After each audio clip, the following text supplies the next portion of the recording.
Hello, everyone. Welcome to the Haunted Book Club podcast. We'll start off like we always do with Bean's joke of the day. Why do the ghosts jump scare only at night? It's because they have a dark sense of humor. For this episode, I'm taking you back. Sicily, 1912. Picture this. Oops, too far back. The year is 1946. With the war being so fresh in everyone's mind, the people of Hamilton, Ontario were dropped into a nightmare that would fit perfectly into the cell block tango. This is the story of Evelyn Dick, suspected to have butchered her husband, as well as the skeletons in her closet being a little too real. Let's start at the end of John Dick, Evelyn's husband, who is 14 years her senior. Most would see a regular happy couple. That's just to keep up appearances, though. John's co-workers said that the last time they saw him, he was really stressed about finances. 2 short days later, 5 children were playing on the Hamilton Mountain would find what they thought was a shop's mannequin, but in reality, it was the dismembered torso of John Dick. And in the 78 years since, they haven't found the rest of him. 2 weeks later, the police got a warrant to check the Dick's residence for proof of Evelyn's guilt, and the police couldn't have been prepared for what they would find. When they got into the closet of the house on Carrick Avenue, hidden at the back was a suitcase, a little older, but nothing that unusual about it, until the officer went to pick it up. He could barely lift it, and when they opened it, they couldn't believe what they saw.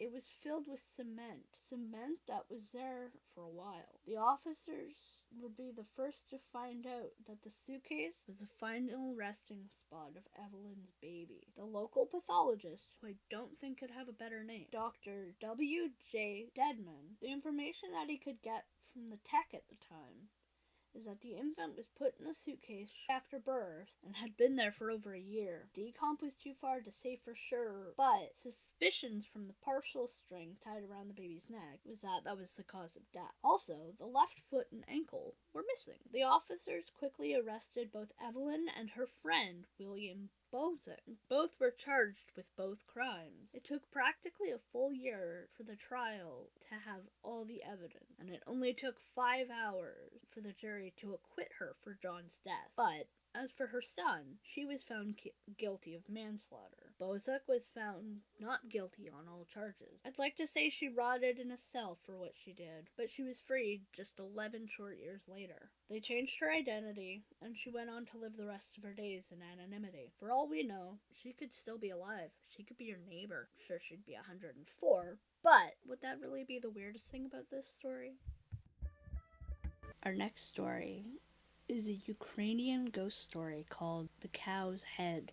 Oksana lived in a small house on the edge of town with her father, her stepmother, and her stepsister. Oksana's stepmother disliked her, favoring her true daughter, Olena. Soon after her father remarried, Oksana found all the housework fell to her, while Olena idled her day away. Oksana's father was a timid man and could not bring himself to defy his wife, so Oksana wore Olena's cast-off clothes, and her hands grew red and chapped from scrubbing in the cold, while Olena attended parties, growing lazy and spoiled. One year, when the winter's snows were particularly fierce, Oksana's family ran out of money. Oksana's stepmother began nagging her father to send Oksana away because they could not afford to keep 2 girls. Reluctantly, Oksana's father agreed, took Oksana to a cottage deep in the woods, and he left her there. Oksana was very frightened. The woods were said to be filled with demons and monsters, but Oksana, who is also practical, she entered the cottage with her small bundle and found a fireplace, a lopsided table, and a rusty old pot. Oksana put away her loaf of bread, the knife, and the slab of cheese her father had given her, and she folded the blanket and laid it near the fireplace. She then collected wood and built a fire. Oksana knew the bread and cheese would not last her all winter, so she made a snare using a thin, flexible branch from a tree and caught a snow rabbit to eat. She also dug under the deep snow and found some roots and berries for food. By dark, Oksana had melted water for drinking and used the rest to make a stew, so Oksana ate well, and she laid down near the fire for the night, listening to the wind howl and pretending to herself that she was not frightened in the woods. It was midnight, and a knock came at the door. Knock, knock, knock. It echoed hollowly through the dark cottage. Oksana woke with a start, her heart pounding in fear, and it came again. Knock, knock, knock. Oksana thought of the monsters she hid under her blanket, praying the thing would go away. Knock, knock, knock. Oksana, grabbing a branch, she crept towards the door. The wind howled eerily down the chimney. Oksana swallowed and swung the door open, and there was nothing there. Her heart pounded fiercely as she stared out at the snow whipping in the light of her small fire. Then she looked down. Oksana let out a shriek of terror and leapt back, dropping her stick. It was a demon, an evil spirit. It had no body. "Who are you?" Oksana asked, clutching the door with shaky hands. "I am Cowshead," it replied. Indeed, Oksana saw at once that it was. The head was brown and had curved horns and strange haunted eyes. "I am cold and hungry. May I sleep by your fire?" the Cowshead asked, its voice cold and lifeless.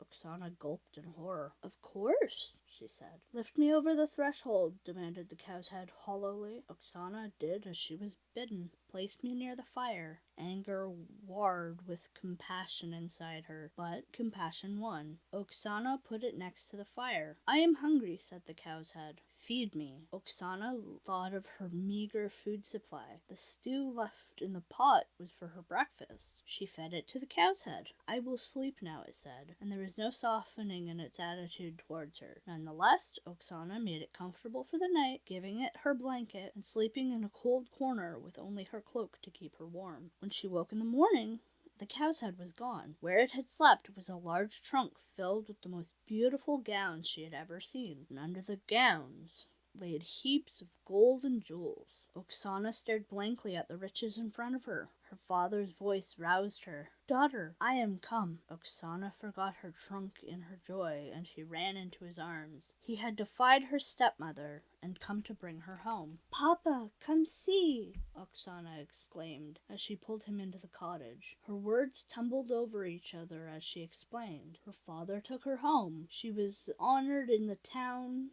for her compassion and her bravery, and she won scores of suitors. She married soon after returning from the cottage. Hearing Oksana's story and seeing the riches she had received, Olena went out to the cottage in the forest and spent the night there. When the Cowshead appeared, she was too lazy to serve it. In the morning, all her gowns had turned to rags and her possessions into dust. But Oksana lived to a ripe old age in happiness and prosperity. The end. This feels like a mix between Hansel and Gretel and Cinderella. I wonder which one's older.